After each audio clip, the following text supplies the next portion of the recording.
Theodore Roosevelt's approach to governing was essentially a moral one, and he continually used the presidency as a bully pulpit from which he could preach to the American people, publicize corporate misdeeds, and insist that the interests of the entire nation must be served.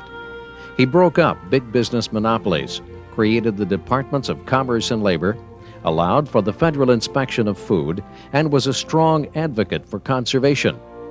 His first administration also bore witness to one of the greatest events in human history.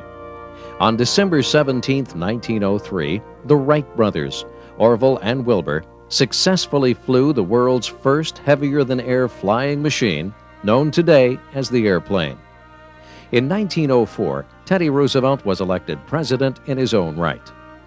In 1906, the Nobel Prize for Peace was awarded to Roosevelt after he negotiated an end to the Russo-Japanese War. Roosevelt summarized his foreign policy as speak softly and carry a big stick. Upon leaving office in 1909, Roosevelt could be proud of his record. He'd made the federal government a decisive force in the American system, enlarged the powers of the president, and in general, advanced the prestige of the United States as a world power.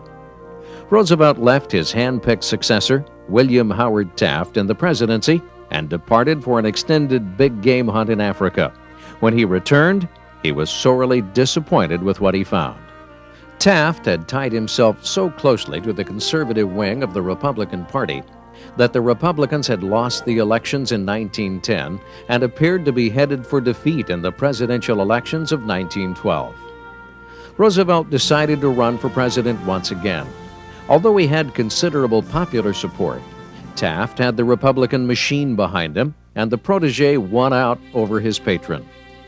Not receiving the Republican nomination, Roosevelt bolted and accepted the nomination of the Progressive Party.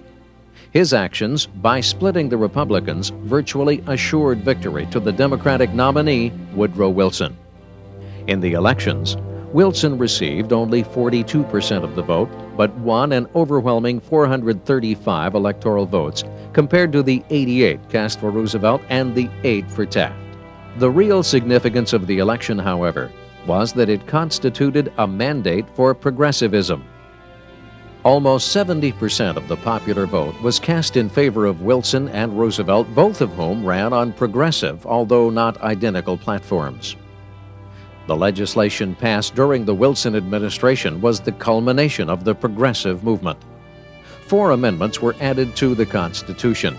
The 16th Amendment, ratified in 1913, authorized a federal income tax for revenue for the ever-expanding government.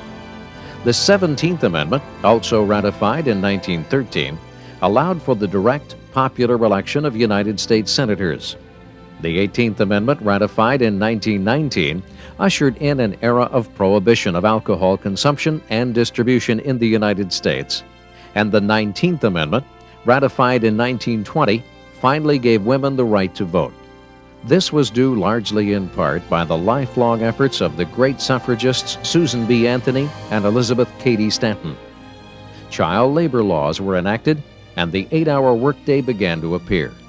By the time war clouds began gathering for World War I, the progressive movement on the city, state, and federal level had achieved a high percentage of its goals.